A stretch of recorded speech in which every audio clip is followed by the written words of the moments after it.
devrait jouer sa partition dans les normes qui lui sont assignées et on gagnera en temps et en efficacité.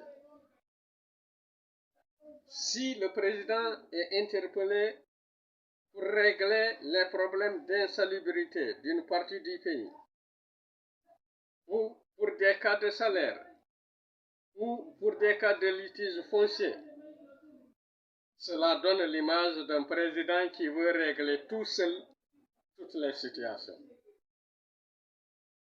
Les ministres sont nommés pour régler chacun des problèmes qui surgiraient, mais à la limite de leurs moyens. Donc, pour moi, il faut amener le peuple à avoir le réflexe de s'adresser à leur ministère de tutelle, lequel doit être clair et sincère dans les accords,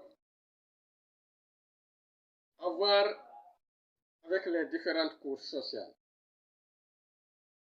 Le peuple est aujourd'hui plus renseigné et plus éveillé qu'on ne puisse le penser. Il faut écouter les plaintes et complaintes sans jamais une seule fois donner des réponses arrogantes. Les réponses doivent être claires et précises, sans détour, et connues de tous. C'est cela la bonne gouvernance. Nous avons vécu une période de despotisme sans précédent. Le moindre murmure, la moindre critique du gouvernement vous conduisait directement en enfer dans les maisons d'arrêt et de correction de l'État. Ceux qui y ont fait un séjour même d'une semaine vous en diront long. Les supplices, la terreur, la douleur physique et psychique sous l'insouciance humaine. Cela me rappelle le poème du célèbre Arthur Rimbaud, La mort du jeune soldat.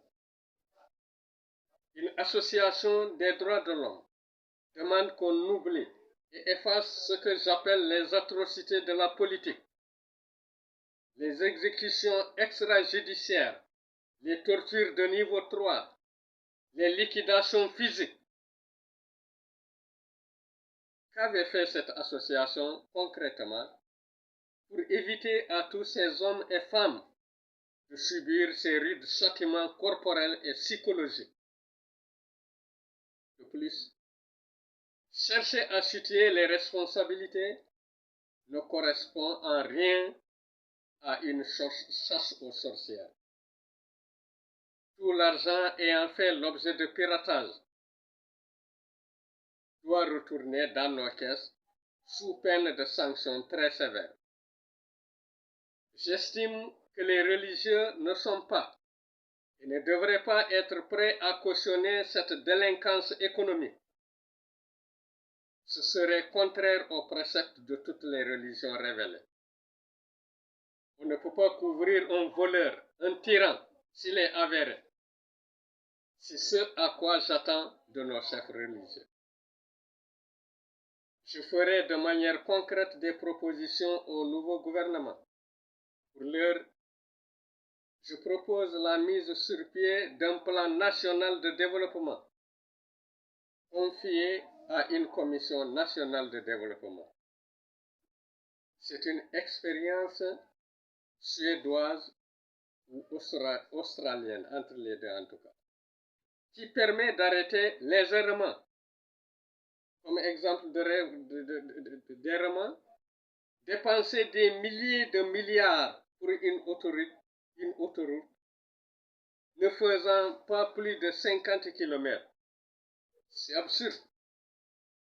Les détails seront donnés ultérieurement. Mais en attendant, un contrôle minutieux et sérieux doit être diligenté pour cette fameuse autoroute. Merci.